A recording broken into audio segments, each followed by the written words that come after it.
Assalamualaikum warahmatullahi wabarakatuh. Alhamdulillah, nahmaduhu wa nasta'inuhu wa nastaghfiruh wa na'udzu billahi min syururi anfusina wa sayyiati a'malina may yahdihillahu fala mudhillalah wa may yudlil fala hadiyalah. Asyhadu an la ilaha illallah wahdahu la syarikalah wa asyhadu anna Muhammadan abduhu wa rasuluh. Ya ayyuhalladzina amanu ittaqullaha haqqa tuqatih wa la tamutunna illa wa antum muslimun. Amma ba'du.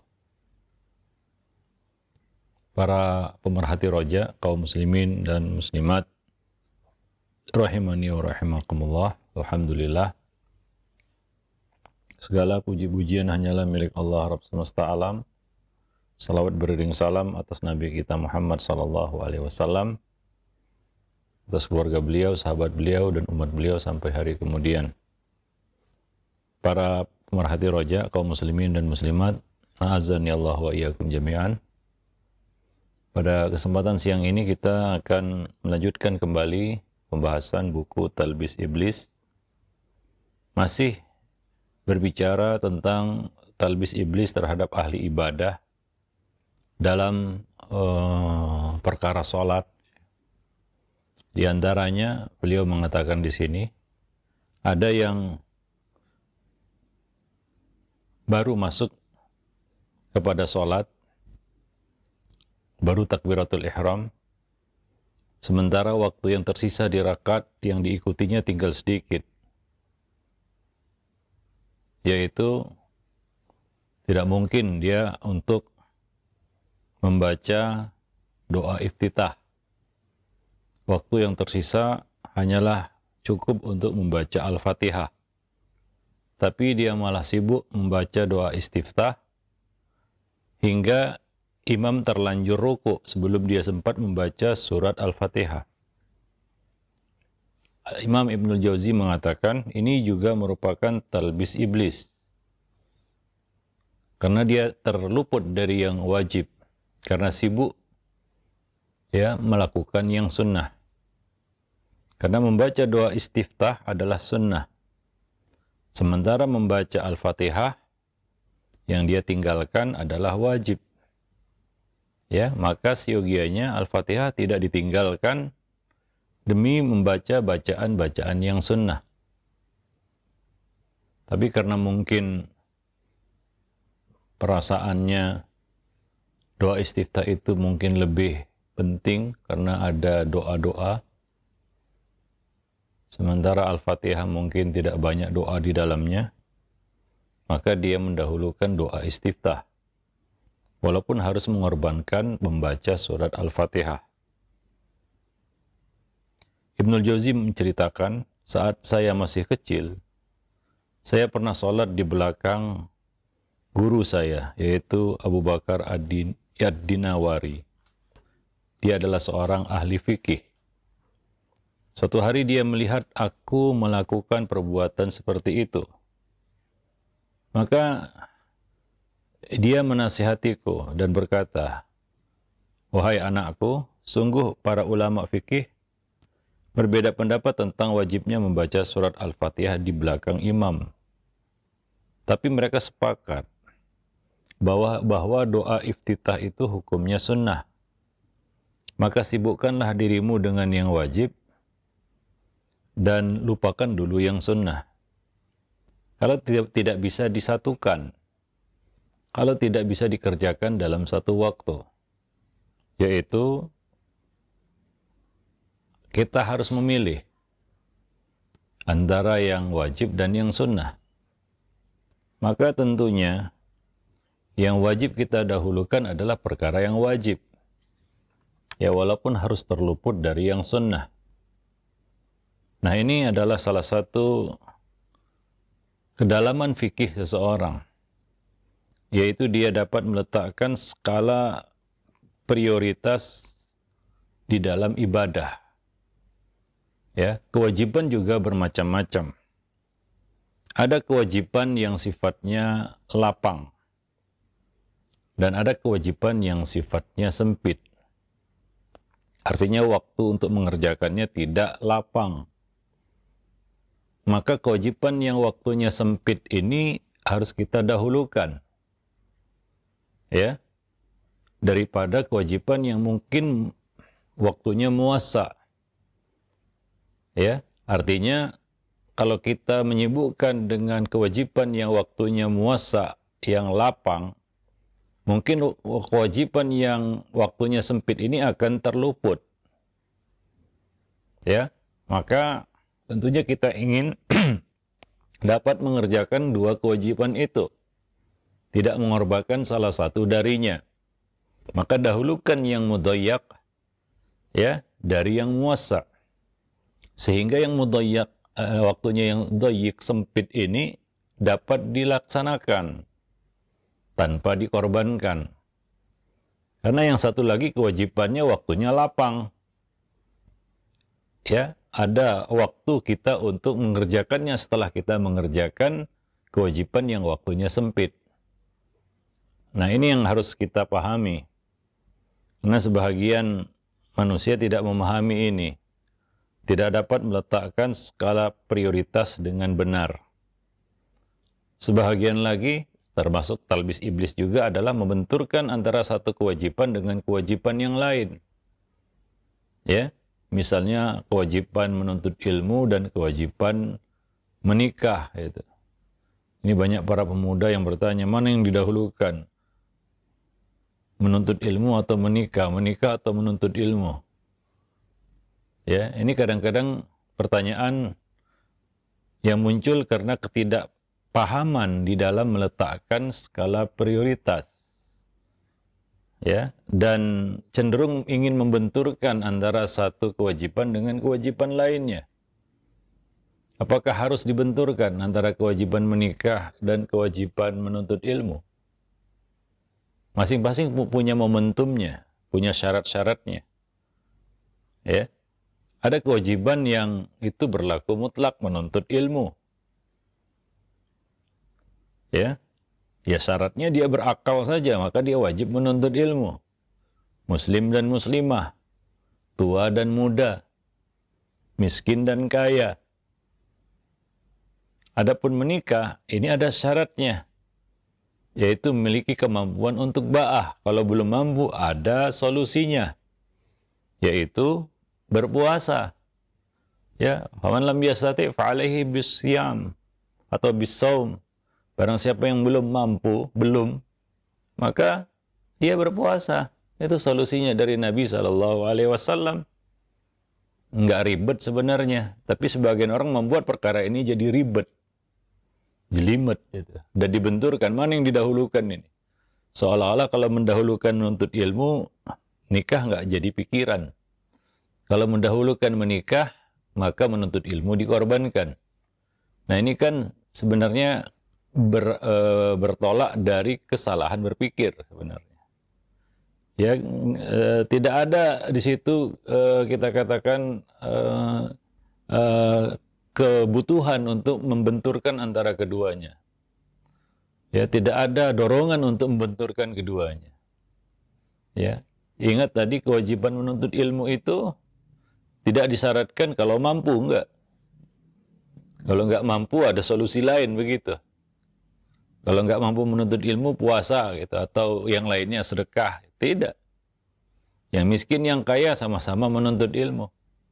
Yang punya kemampuan dan tidak punya kemampuan, ya sama-sama wajib menuntut ilmu. Ya, yang lemah, yang kuat sama-sama wajib menuntut ilmu. Sementara menikah ada syarat-syaratnya. Ya, jadi nggak perlu dibenturkan. Ya, kadang-kadang itu untuk menghindar dari satu kewajiban. Untuk menghindari satu kewajiban, maka dia membenturkan antara satu kewajiban dengan kewajiban yang lain. Para pemerhati roja kaum muslimin dan muslimat yang dimuliakan Allah. Ya, karena setan ingin meninggalkan kita meninggalkan satu amalan atau satu kewajiban. Ya, nah demikian. Yaitu meluputkan kita dari satu yang utama. Karena salah satu kita kata tujuan iblis atau langkah-langkah iblis adalah mengalihkan kita dari perkara yang utama kepada perkara yang tidak utama. mengalihkan kita dari perkara yang penting kepada perkara yang tidak penting. Walaupun perkara yang tidak penting itu hukumnya bukan haram, bukan makruh, tapi mubah. Ini salah satu langkah-langkah syaitan. Ya, maka ya disinilah pentingnya kita menuntut ilmu ya. Ya kadang-kadang kalau kita nggak tahu kita bingung. Tapi kalau kita memiliki ilmu, tahu, ya, maka kita tidak akan bingung untuk mana yang harus kita dahulukan, mana yang harus kita akhirkan. Kita tidak bingung meletakkan skala prioritas di dalam ibadah. Ya sebagaimana ini banyak ya menjadi satu kepelikan ya bagi sebagian orang. Nah demikian. Wallahu a'lam bishawab. Ya sebagaimana banyak para ibu membenturkan antara mengurus anak dengan menuntut ilmu.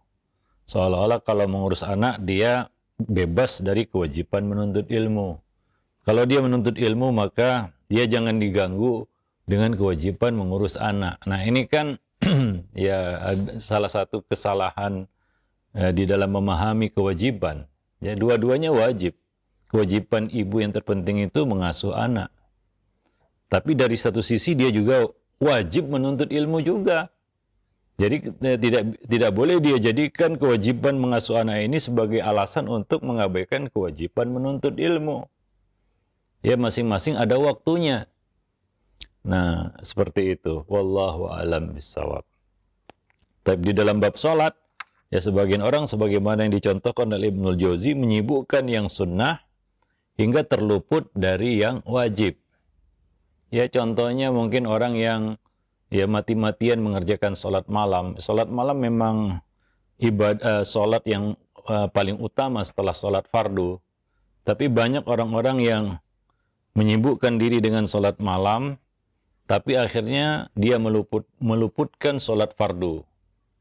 Ya, nah akhirnya dia harus mengerjakan sholat fardu di akhir waktu atau di luar waktu bahkan karena sibuk mengerjakan sholat sunnah. Ya, maka Nabi mengatakan jika telah diikomatkan sholat, maka tidak ada sholat lain selain sholat fardu.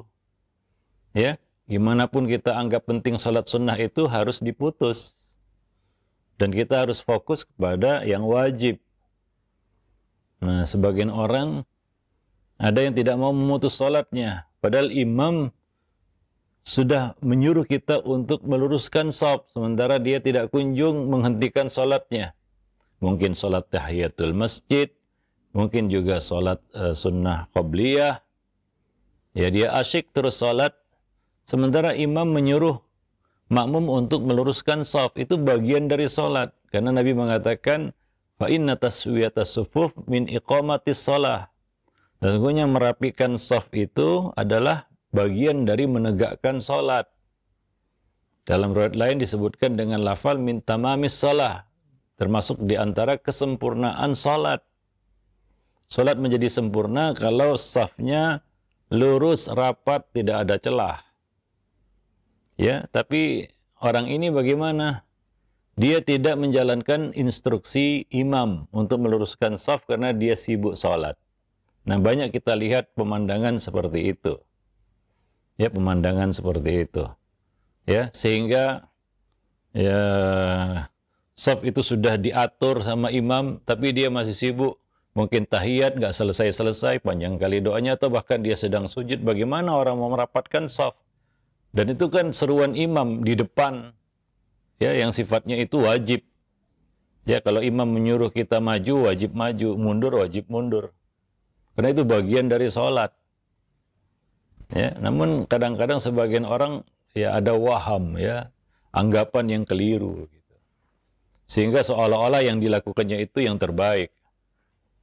Ya bahkan ya banyak juga yang terluput takbiratul ihram bersama imam. Imam sudah takbir, dia masih sholat juga. Ya maka ketika iqamat sudah dikumandangkan, sudahi sholat-sholat sunnah. Apapun sholat sunnah itu. Ya apapun sholat sunnah itu. Dan fokus mengerjakan sholat wajib. Itu sholat yang akan ditegakkan. Ya, pemandangan lainnya yang sering kita lihat juga adalah ini juga merupakan kesalahan meletakkan skala prioritas. Ya. Dan itu sering saya lihat juga. Yaitu sebagian orang mendahulukan mengerjakan sholat sunnah daripada mendengarkan ilmu. Ya, terutama ini ta'lim ataupun majelis ilmu setelah sholat subuh ya, sembari menunggu waktu syuruk begitu. Biasanya selesai ta'lim ya baru mengerjakan sholat syuruk atau sholat isyraq. Nah, sebagian orang ya begitu tiba waktu isyraq sementara majelis ilmu masih berjalan, dia sudah sibuk untuk mengerjakan sholat syuruk itu. Dia keluar ataupun dia berdiri, dia mengerjakan sholat. Ya, sementara majelis ilmu masih berlangsung. Ya, mungkin sebagian orang belum memahami dan belum mengetahui hukum menuntut ilmu. Ya, itu wajib. Ya, maka fokuskan ya diri untuk mendengarkan ilmu. Ya, karena waktu sholat isyraq atau waktu sholat duha itu sebenarnya ya, itu lapang. Sebenarnya bisa dia kerjakan ya selepas ya majelis, ya selepas majelis ilmu. Bisa dia lakukan, tapi ya, seperti itu ya. Nah, dia langsung mengerjakan sholat walaupun harus terluput dari ilmu. Ya, nah ini salah satu contoh. Ya, sebagian orang tidak tepat di dalam meletakkan skala prioritas ibadah, mana yang harus didahulukan dan mana yang harus ditunda. Ya, nah mungkin karena ya satu ya perbedaan di antara hukum amal tersebut, ada yang wajib, ada yang sunnah, dan juga status amalan itu, ada yang lapang waktunya, ada yang sempit. Kalau yang sempit ini didahulukan. Nah, karena ya tidak sembarang waktu dia bisa dikerjakan. Yang lapang ini mungkin bisa ditunda karena waktunya lapang. Wallahu a'lam bishawab. Baik. Kita lanjutkan. Di antara talbis iblis adalah iblis menganjurkan manusia agar meninggalkan amalan sunnah. Ya, salah satu tipu daya yang dilancarkan iblis kepada sebagian orang adalah sehingga mereka, yaitu mereka meninggalkan banyak amalan-amalan sunnah karena keliru dalam memahami hakikatnya. Di antara mereka tidak mementingkan berada di saf pertama dengan dalih, ya sama aja katanya. Padahal ya saf yang pertama itu tentunya lebih utama daripada yang di belakang. Ya, yang penting kan katanya hatinya. Ya, yang penting khusyuknya. Ya, mau di saf pertama, kedua, ketiga, keempat, bahkan saf yang terakhir, yang penting kan hatinya. Yang penting khusyuk. Ya, khusyuk itu penting, siapa yang bilang nggak penting? Tapi keberadaan di saf pertama juga merupakan satu yang penting juga. Ya, nah, sebagian orang punya peluang ya, atau punya kesempatan ya untuk berada di saf pertama, tapi sengaja dia lewatkan. Ya, lalu beralasan dengan alasan-alasan seperti ini, yang penting kan salatnya khusyuk. Ya, nah demikian. Wallahu a'lam bishawab. Nah, di antaranya juga beliau menyebutkan di sini ya hadis ya dari Abu Hurairah radhiyallahu anhu tentang keutamaan shaf pertama, yang kadang-kadang sebagian orang di dalam sholat itu ada kesempatan untuk berada di shaf pertama, tapi dia persilakan orang lain untuk menempatinya. Ini banyak kita lihat ya. Dia datang lebih awal ke masjid. Bagus ya. Tapi coba lihat bagaimana syaitan membuat dia terluput dari hal yang utama. Ya, dia mungkin mengerjakan sholat sunnah di belakang. Ya, kemudian dia ada kesempatan untuk maju berada di shaf pertama. Namun dia persilakan orang yang datang belakangan untuk menempati shaf pertama. Dia persilakan. Seolah-olah itu adalah kebaikan hati ya. Nah, ini satu keliruan juga ya. Itu kebaikan hati itu bukan seperti itu gitu ya. Ya, kalau kita orang yang datang pertama dan bisa menempati shaf pertama, maka tempatilah itu. Ya, ini bukan masalah kebaikan hati. Wah, ini kebaikan hati menyilakan orang lain untuk berada di saf pertama. Enggak. Ini masalah fastabiqul khairat. Berlomba-lomba dalam kebaikan. Ya, bukan ya berbaik hati kepada orang lain menyilakan dia untuk menempati saf pertama sementara kita bisa menempati saf pertama itu karena kita duluan datang atau lebih dulu datang. Ya, ke masjid misalnya. Nah demikian ya. Dalam hadis yang diriwayatkan oleh Al-Imam Al-Bukhari dan Muslim, Sahihain, kitab Sahihain dari Abu Hurairah radhiyallahu anhu dari Nabi sallallahu alaihi wasallam, Nabi mengatakan, "Lau ya'lamun nasu ma lahum fin nida'i was-saffil awwal, thumma lam yajidu illa ayyastahimu alaihi lastahamu." Seandainya manusia mengetahui keutamaan yang akan didapatkan ya karena mengumandangkan azan dan berada di saf pertama, kemudian mereka tidak mendapatkan cara untuk mendapatkannya kecuali dengan melakukan undian, niscaya mereka akan berundi. Mereka akan membuat undian itu. Ya, karena mungkin saling berlomba-lomba dan mungkin ya waktunya sama-sama punya peluang untuk berazan dan berada di saf pertama, maka mereka tidak mau saling menyilakan istilahnya. Mereka akan memilih untuk mengundi siapa yang berada di situ. Ya, bukan saling menyilakan, nah, silakan gitu. Ya. Apalagi azan itu.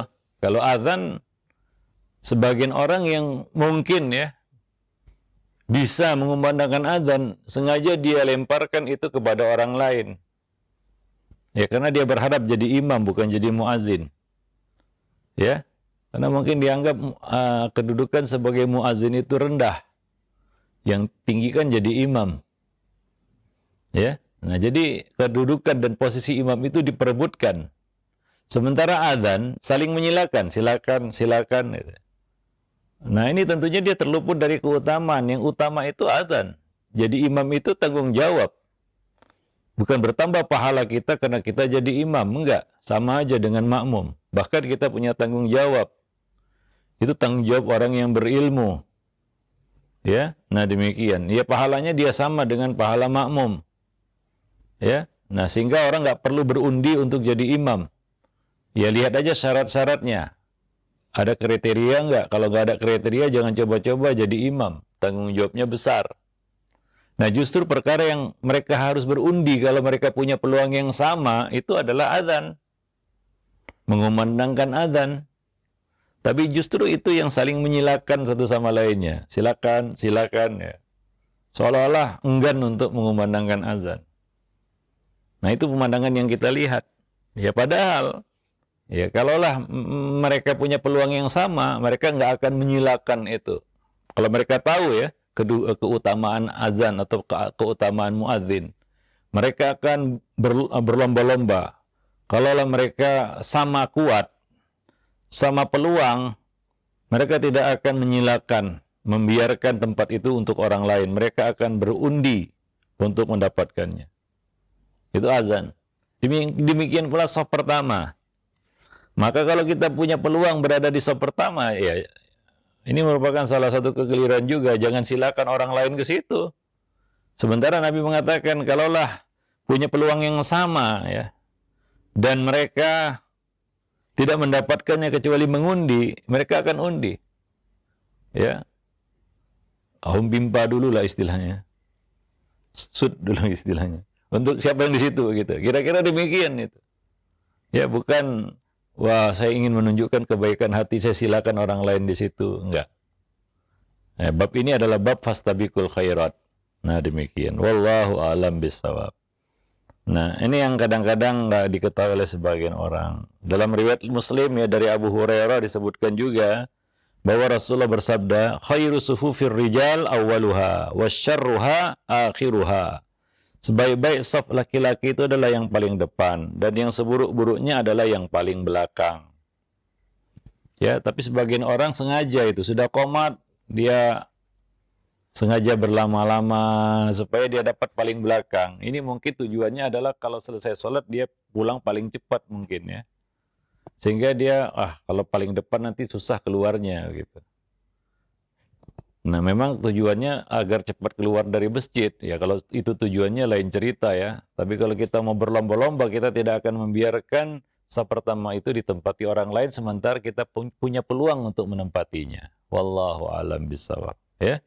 Nah demikian. Ya, sebagian orang ya dia lebih datang lebih dulu, tapi dia sengaja berada di bagian belakang masjid. Iqamat sudah dikumandangkan, dia masih menunggu. Sementara orang-orang sudah berebut-rebut untuk mendapatkan saf pertama. Kemudian apa yang dia dapat saf paling belakang. Sementara dia paling awal datang ke masjid. Coba lihat ruginya dia. Ya, nah ini jelas ini termasuk salah satu talbis iblis dan kejahilan ya sebenarnya. Ya, nah demikian. Wallahu a'lam bishawab. Nah, jadi sebagian orang ya dia tidak tahu mana yang utama dan mana yang kurang utama ataupun yang tidak utama. Wallahu a'lam bishawab. Bahkan makruh ya. Kalau dia terus-terusan berada di saf paling belakang itu ya suatu yang dimakruhkan sebenarnya. Ya sebagaimana orang yang terus-menerus meninggalkan salat-salat sunnah rawatib itu makruh ya. Nah demikian wallahu a'lam bishawab. Baik. Nah, kemudian di sini disebutkan ya, pernah ada yang mengadu kepada Imam Ahmad Ibnu Hanbal ya, bahwa Ibnu Mubarak berkata begini dan begitu. Imam Ahmad menanggapi, ketahuilah bahwa Ibnu Mubarak tidak menerima wahyu dari langit. Ya. Artinya di dalam menerima satu ucapan juga kita harus memprioritaskan ucapan Nabi ya daripada ucapan yang lain. Ya.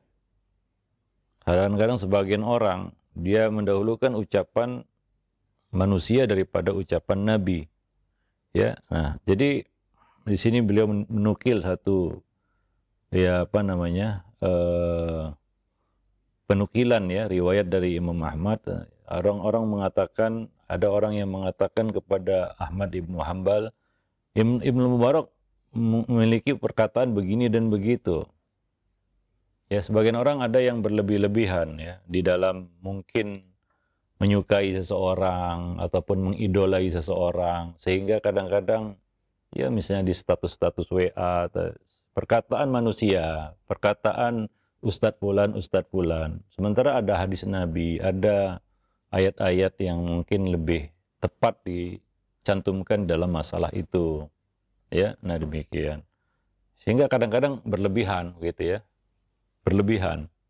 Ya sesuatu yang berlebihan itu nggak baik. Ya, nah dan setan sengaja membuat orang itu terus bersikap berlebihan hingga mungkin jatuh kepada kultus individu tanpa dia rasakan. Ya, tanpa dia rasakan. Berlebih-lebihan di dalam menyikapi sesuatu. Dan itu terjadi, ya. Sehingga kadang-kadang tanpa dia sadari dia telah membenturkan hadis Nabi dengan perkataan manusia. Ya, nah demikian. Maka seperti ini yang diceritakan oleh Ibnul Jauzi ya. Beliau mengatakan ya, janganlah Anda mengira ya kami berlebihan atas pengingkaran terhadap orang yang berkata, maksudnya adalah kedekatan hati ya seperti tadi ya, atau aku tidak meletakkan tangan kanan di atas tangan kiri meskipun yang mengatakannya adalah seorang ulama besar. Ya, karena syariat Islam lah yang mengingkari perkataan-perkataan tersebut, bukan kami, kata beliau. Ya, artinya apa? Ya kadang-kadang ya kita meluruskan satu perkara, kemudian kita dibenturkan dengan ucapan ulama atau perkataan ulama. Ya, nah demikian. Ya, seolah-olah ya perkataan ulama itu lebih tinggi daripada hadis-hadis Nabi SAW. Nah ini adalah suatu hal yang berlebih-lebihan ya. Nah, wallahu a'lam bishawab. Seperti yang terjadi, yang pernah ya terjadi pada Ibnu Abbas radhiyallahu anhuma, ketika beliau ditanya tentang haji Nabi, ya, atau menjelaskan tentang haji Nabi, bahwa Nabi itu memilih haji tamattu, ya, untuk umatnya, walaupun Nabi sendiri melakukan haji qiran, tapi Nabi memilih untuk umatnya, menganjurkan umatnya untuk mengerjakan haji tamattu. Lalu ada seseorang mengatakan, itu haji yang dipilih Nabi. Mana yang lebih didahulukan? Mana yang harus lebih kita dahulukan? Yang kita pilih di antara jenis-jenis haji itu. Maka beliau menjawab haji tamattu, karena Nabi memilih itu untuk umatnya. Maka ada yang berkata, akan tapi Abu Bakar dan Umar berkata ini dan ini. Maka spontan Abdullah bin Abbas mengatakan, hampir saja kalian dihujani batu dari langit. Aku berkata, qala Rasulullah, Rasulullah mengatakan ini dan ini, kamu mengatakan, Abu Bakar berkata ini, Umar berkata ini. Itu perkataan Abu Bakar dan Umar, ya. Apalagi perkataan-perkataan selain keduanya. Wallahu a'lam bishawab. Taib. Dalam riwayat lainnya terdapat seorang yang mengatakan kepadanya bahwa Ibrahim bin Adham mengatakan demikian. Maka Imam Ahmad menanggapinya dengan berkata, apakah kalian datang ke sini kemari untuk serta mengadukan hal tadi kepadaku? Sudah kalian melewati cabang-cabang jalan, lewatilah jalan utama. Ya, artinya ada yang perkataan yang lebih utama, yang lebih patut kita dahulukan, ya, daripada perkataan-perkataan lainnya. Ya, karena sikap-sikap berlebihan ini muncul pelan-pelan, ya. Tidak spontan, enggak. Pelan-pelan terbangun dia. Ya. Nah, kadang-kadang kita tidak terasa bahwa iblis yang menanamkan sikap berlebihan itu kepada kita, hingga kadang-kadang jatuh kepada sikap kultus individu, sedikit-sedikit fulan kata si fulan, kata si fulan, kata si fulan. Ya, sehingga mengalihkannya dari, ya, hal yang utama begitu, ya.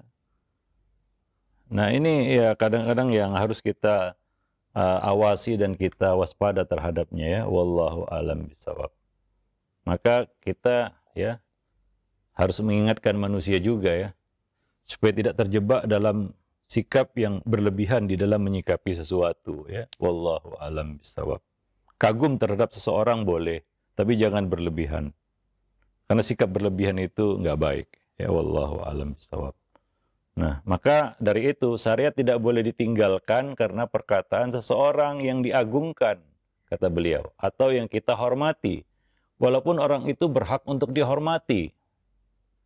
Ya, Abu Bakar dan Umar berhak untuk dihormati, bahkan menghormatinya termasuk salah satu cabang iman.